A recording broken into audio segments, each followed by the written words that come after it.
Hola, què tal? I molt benvinguts a aquest comentari de l'Evangeli del dia, avui dilluns 15 de durant l'any. Fixeu-vos com Jesús parla així de clar als apòstols. No us penseu que hagi vingut a portar la pau a la terra, no he vingut a portar la pau sinó l'espasa. He vingut a desunir el fill i el pare, la filla i la mare, la nora i la sogra. Els enemics de cadascú seran la gent de casa seva. I és cert que l'Evangeli a vegades porta disputes dintre de la pròpia casa. L'Evangeli, sens dubte, és radical en molts aspectes i com que afecta a la nostra vida personal, doncs pot fins i tot afectar la convivència i pot desunir gent que haurien d'estar tan pròxims com fill i pare, filla i mare o nora i sogra. A més, Jesús diu: qui estime el pare o la mare més que a mi no és digne de mi. Qui estime el fill o la filla més que a mi no és digne de mi. I atenció a aquesta frase, que és importantíssima. Qui no pren la seva creu i em segueix no és digne de mi. Atenció, perquè parla de que tothom té una creu, la seva creu, que pot ser més gran, menys gran, que es pot portar millor o es pot portar pitjor.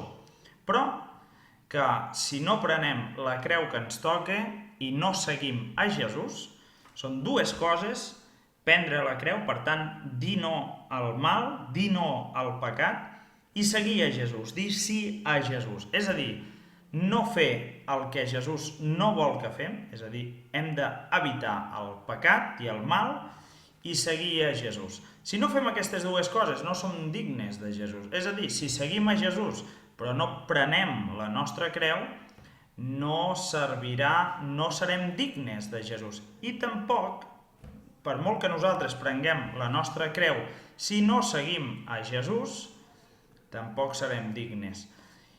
I fixeu-vos, qui haurà guanyat la seva vida la perdrà, però qui l'haurà perduda per causa meva la trobarà.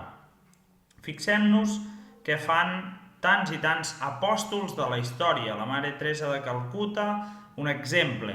Donar-se als altres, és a dir, perdre la vida pels altres. I en canvi, qui vulgui guanyar la vida, qui vulgui trobar el confort, les recompenses en aquest món, al final ja ho sabem, la vida la perdem, aquesta vida la perdem. Per tant, el que hem de fer és donar-nos als altres.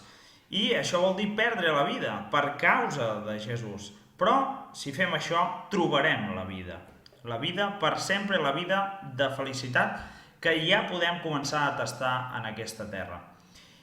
Més paraules de Jesús: qui us acull a vosaltres, a mi m'acull, i qui m'acull a mi, acull el qui m'ha enviat. Paraules pels apòstols. Per tant, aplicat al món d'avui, hem d'acollir els apòstols de Jesús. Hem d'acollir i pregar pels profetes de Jesús. Hem de tenir aquesta delicadesa per acollir. Acollir també els justos i també tenir aquesta caritat, per exemple, pels més pobres entre els pobres. Hi ha molts tipus de pobresa i fins i tot un got d'aigua fresca serà recompensat, diu Jesús. I fixeu-vos, quan Jesús hagué acabat de donar aquestes instruccions als 12 deixebles, se'n va anar a ensenyar i a predicar per aquelles poblacions. Fixeu-vos com Jesús sempre és escuet. No parla endebades, no parla d'una manera que no pugui recordar-se. Jesús parla sempre molt directament, va al gra i per tant ens afecta. De tot l'Evangeli em quedo amb aquesta frase, que és la mateixa frase que a evangeli.net es queden: qui no pren la seva creu i em segueix no és digne de mi. Una gran lliçó la d'avui, la de l'Evangeli, cada dia un tast.